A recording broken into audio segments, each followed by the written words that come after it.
ଆରେ ଏବେ ତ 8:30 ହେଇଛି। ମୋ ଝିଅ କ'ଣ ବସି ଏତେ ପୋଟଳ ଧରି କାଟିଲାଣି। ପଚାରିଲେ କିଛି କହୁନି। ହଉ କରୁ, କ'ଣ ତାଙ୍କର ରାନ୍ଧିବାକୁ ଇଚ୍ଛା ହେଉଛି। କାଲି ମୋ ଝିଅ ଆସିଛି, ଆଉ ମଝିଆଣୀ ବୋହୂ ତାଙ୍କ ଗାଁକୁ ଯାଇଛି। ମାନେ ଇଏ ଆସିଛି ତା ବାପ ଘରକୁ, ସିଏ ଯାଇଛି ତା ବାପ ଘରକୁ। ଏବେ ଖାଲି ସାନ ବୋହୂ ଅଛି, ଭଲ କଥା। ଯଦି ଭାଉଜ ସାଙ୍ଗେ ଟିକେ ମିଶିକି ରୋଷେଇ କରିଦେଲା ସେଇଟା ଭଲ ନା। ଆଉ ତାର ତ ଛୋଟ ଛୁଆ ଦିଟା। ହେଲେ ଏତେ ରୋଷେଇର ଆଲୋ, ସିଏ ପରା ହେଇଠି ସେପଟେ କ'ଣ ଖଟା ବସେଇଲାଣି। 2 ଜଣ ଯାକ ତ ଏକଦମ ଲାଗି ପଡ଼ିଛନ୍ତି।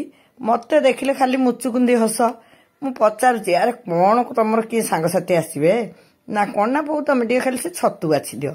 ତାହେଲେ କ'ଣ କ'ଣ ଆଇଟମ କରୁଛ ରେ ବାବା? ହଉ, ମତେ ଯେତେବେଳେ ଦେଇଛନ୍ତି ଦାୟିତ୍ୱଟା, ମୁଁ ବି କାହିଁକି ନ କରିବି। ଛତୁ ତକ ବାଛିଥିଲି। ତାପରେ ବି ତାଙ୍କର ରୋଷେଇ ବାସ ଚାଲିଛି। କାଶଟା ତ ଚାଲିଛି ଯେ ମୋର କମିବା ନାଁ ଧରୁନି। ହଉ, ତାଙ୍କ ଦିହିଙ୍କର ଯୋଉ ମିଳିମିଶି ରୋଷେଇ କରିବାର ଢଙ୍ଗ ଦେଖିକି ମତେ କିନ୍ତୁ ବହୁତ ଖୁସି ଲାଗୁଥିଲା। ହେଲେ ଯେତେ ପଚାରିଲେ, ଆରେ କହୁନ କ'ଣ ଏତେ ରୋଷେଇ ଦେଖୁନ? ତାଙ୍କ ରୋଷେଇ ଦେଖି ଆକୁ କ'ଣ ଗିନା ତାଟିଆ ମେଞ୍ଚେ ଧରେଇ ଦେଇଛନ୍ତି, ତା ଦେହରେ କ'ଣ ମୁଠେ ମୁଠେ ଦେଇ ଦେଇଛନ୍ତି। ସିଏ ବିଚାରା ତାର ଖେଳୁଛି।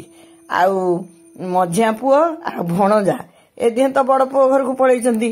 ଘର ପୁରା ସୁନସାନ, ଖାଲି ଚାଲିଛି ରୋଷେଇ ଆୟୋଜନ। ଶେଷକୁ ମୋ କୁନି ବି ରୋଷେଇ ଚଲେଇଛି। ଧନ୍ୟ ହେ ଭଗବାନ। କ'ଣ ତାର ଦେଖୁନାହାନ୍ତି, ଗୋଟେ ଚାମଚ ଧରି ସେ ତାର ଘାଣ୍ଟୁଛି। ଆଉ ଇଏ ବାବୁ ସିଆଡୁ କାହିଁ ହସି ହସି ଗୋଟେ ଟୋପି ଦେଖୁନ।